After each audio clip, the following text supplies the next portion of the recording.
قبل از او باید شما چند اصطلاح را بفهمین. شما قبلا در اکشن پتانسیل خواندین که به صورت نرمال اگر شما یک حجره را در نظر بگیرین، به صورت نرمال اگر این غشا یک حجره باشه، این قسمت بیرون یا اوتساید است و این چیه؟ انساید یا قسمت داخلیه. سطح خارجی حجره همیشه چارج مثبت داره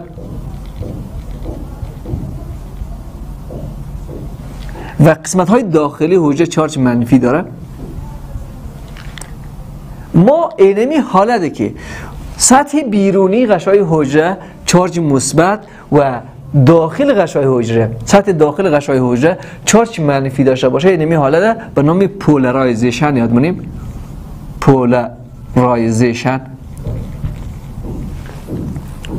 اما هرگاه اینمی قطبیت بر هم بخوره، چارج های مثبت داخل به و چارج های منفی بیرون بره، اینمی تغییر چارج ها را، چارج های منفی بیرون و مثبت داخل بیاد، سطح داخل مثبت شود و بیرون منفی شود. اینمی تغییر قطبیت را به نام دیپولارایزیشن میگه.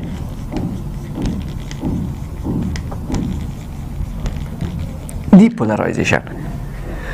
اصطلاح سومی که مهمه و باید شما یاد بگیرین موضوع ریپولارایزیشن. هرگاه این نرماله، حالت نرماله، این حالت نرمال غشای حجره که بیرون مثبت داخل منفیه. هرگاه دیپولارایز شوه، داخل مثبت میشه بیرون منفی میشه.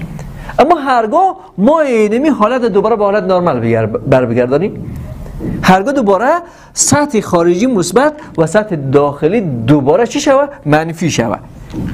یعنی دوباره از این طرف دوباره اینجا مثبت اینجا منفی، دوباره مثبت منفی مثبت منفی، چارج‌های مثبت بیرون و داخل منفی شوه.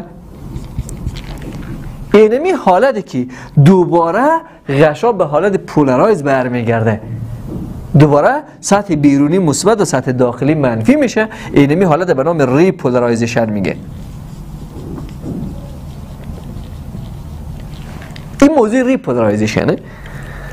موضوع دیگه که شما